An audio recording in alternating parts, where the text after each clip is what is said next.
नमस्कार। करवा चौथ व्रत कथा।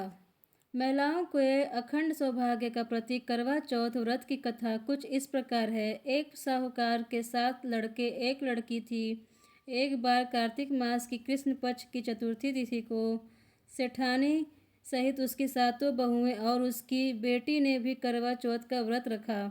रात्रि के समय जब साहूकार के सभी लड़के भोजन करने बैठे तो उन्होंने अपनी बहन से भी भोजन कर लेने को कहा।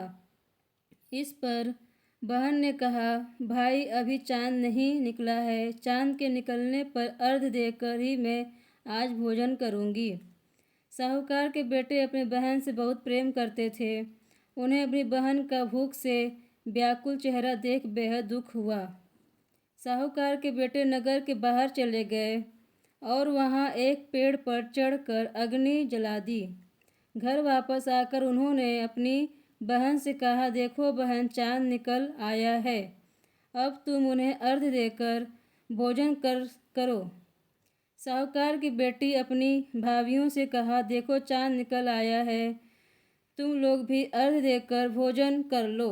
ननद की बात सुनकर भाभियों ने कहा, बहन अभी चांद नहीं निकला है, तुम्हारे भाई धोखे से अग्नि जलाकर उसके प्रकाश को चांद के रूप में तुम्हें दिखा रहे हैं।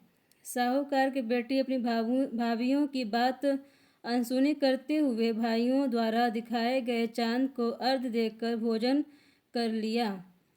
इस प्रकार करवा चौथ का व्रत भंग हो गया।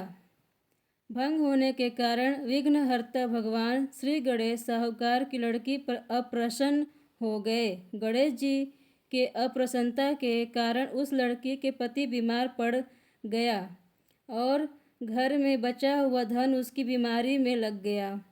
साहूकार की बेटी को जब अपने किए हुए दोषों का पता लगा तो उसे बहुत पश्चाताप हुआ। उसने गणेश जी से क्षमा प्रार्थना की और फिर से विधि विधान पूर्वक चतुर्थी व्रत शुरू कर दिया। उसने उपस्थित सभी लोगों का श्रद्धानुसार आदर किया और तदुपरांत उनसे आशीर्वाद ग्रहण किया। इस प्रकार उस लड़की के श्रद्धा भक्ति देखकर एक दंत भगवान गणेश जी उस पर प्रसन्न हो गए और उसके पति को जीवन दान प्रदान किया। उसे सभी प्रकार के रोगों से मुक्त करके धन संपत्ति और वैभव से युक्त कर दिया। कहते हैं, इस प्रकार यदि कोई मनुष्य छल कपट अहंकार लोभ लालच को त्याग कर श्रद्धा और भक्ति भाव पूर्वक चतुर्थी का व्रत करता है तो वह जीवन में सभी प्रकार के दुखों और क्लेशों से मुक्त होता है और सुखमय जीवन व्यतीत करता है।